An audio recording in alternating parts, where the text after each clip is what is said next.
Dela writes, my MVVs, welcome. Report has it that the jewel stormed the palace to inspect her villa. Her mother said when she stormed the palace, she had not seen that sign initially as she was walking in, but when she lifted her head up and she saw that sign, they say tears was just filtering out of her eyes, like she was her joy. They say her joy that she was crying the entire time. Looking at that name, the name that they said the Oba himself, had opened. They said the reason why the Oba opened that name even before she came was because they wanted her to come as she was coming, that she had everyone had been informed that she was coming to inspect her villa, right? They said by the time her convoy entered the palace gate, people had already gathered quietly along the walkway, pretending to be busy, but stealing glances at her. The moment she stepped out, a strange silence fell across the courtyard. She looked radiant in a, simple white lace outfit with a light blue, head tie. There was no heavy makeup, just the calm glow she had always carried. They said Dr. Sapphire was the first to greet her. Welcome home, Olori, she said softly. The jewel smiled and hugged her. You could see the bond between them, a bond built on trust and quiet understanding. The great lion was waiting at the far end of, the villa, near the entrance to the newly finished villa. He wore a plain white, of course, just his robe, he was there. When the jewel's eye caught the side of the building, she stopped walking. The house stood like a dream, large, white, and powerful, surrounded by new, all of those palm trees and flowers. The golden letters above the entrance caught her attention. She moved closely and read it. Ile Ayaba, Tony Okanoba. Her lips trembled as she read it again. The queen who owns the king's heart. They say that happens to be the meaning. She blinked several times, trying to hold back tears, but they came anyways. She placed her right hand on her chest and whispered Kabiesi's name. They said Dr. Sapphire nodded gently. He did, Olori. He said no other name could fit. For a moment, they say the jewel just, stood there, her eyes fixed on the name. She didn't say a word. The workers nearby lowered their head respectfully. The whole place was silent except for the sound of bed. They said this thing really humbled her. You know one thing about a woman, when a woman makes up her mind that, look, this is what I want to do, okay? When she makes up her mind that this is what I want to do, I want to do it this time.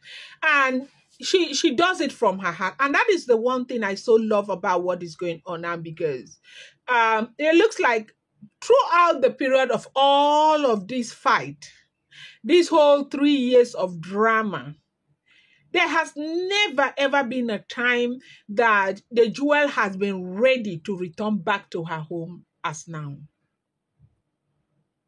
A lot has happened. I think over time, she has come to the realization that, look, Oba really loves me. I need to fight for him the same way that he has been fighting for me. I think she just realized that. Because before, like a year ago or 2 years ago, everything we will be hearing is, I want to go, I want to go, I don't want to stay, I don't want to stay. But one thing about age, as you grow, you tend to build more understanding, you tend to understand people more and all of that. I think she has appreciated the fact that if I do not return back to my home, these people will be happy. And I think she's also appreciating the fact that, look, my husband loves me.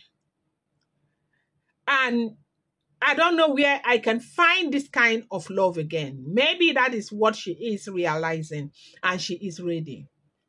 They said the great lion stepped closer, his eyes filled with emotion too. You don't have to cry, the jewel, he said quietly. This is your home. It has always been yours. They say the jewel wiped her face with the back of her hand, her voice shaking. Kabiesi, I lived this palace with a heavy. I left this palace with a heavy heart, not because I stopped loving you, but because I couldn't stand the confusion anymore. I never thought I would stand here again to see this. You could have turned your back on me, but you didn't. You stood for me. You waited for me. You gave me honor even when I wasn't here. They say all of this. Sapphire was there.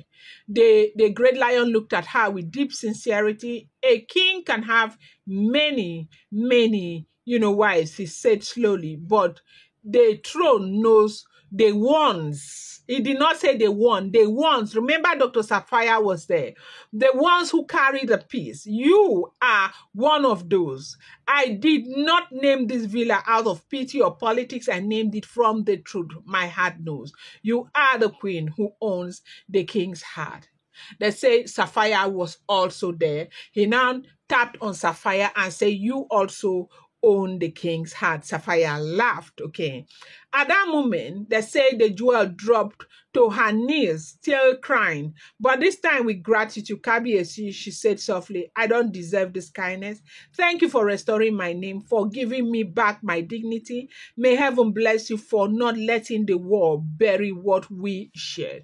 They said that was what she said to her husband.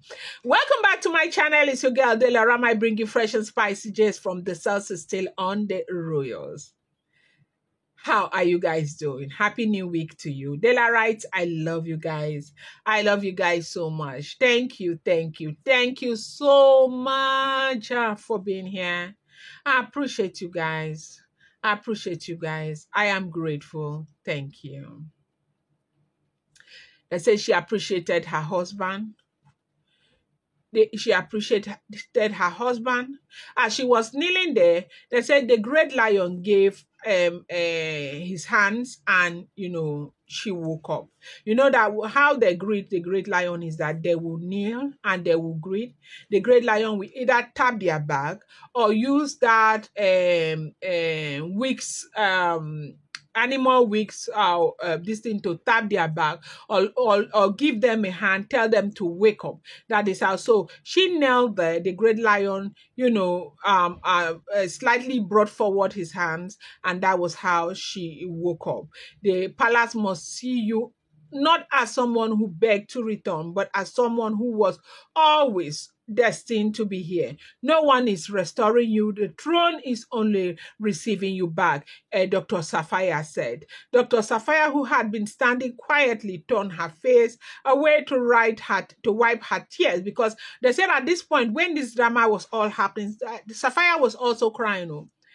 Sapphire was also crying. They say even some of the guards were moved. The atmosphere was heavy with emotion. For years, people had gossiped, fought, and plotted, but that moment was pure. No politics, no jealousy, just two hearts speaking their truth before everyone. The great lion led her gently into the villa. She stopped several times as she looked around. The golden curtains, the polished marble, the chandelier above the dining. And, she was so happy, asking Dr. Sapphire how Dr. Sapphire did this. Dr. Sapphire was trained in Scotland or so. She is experienced in IT. And so most of these things, they will frame them, then they bring them to, actualization. And that was, what Dr. Sapphire did in that village. She did a great job. And, the jewel has been so happy over what is going on. I'm going to bring you more update. Do not forget that these are all alleged rumors, unverified information making the rounds on social media. Shouldn't be seen as fact.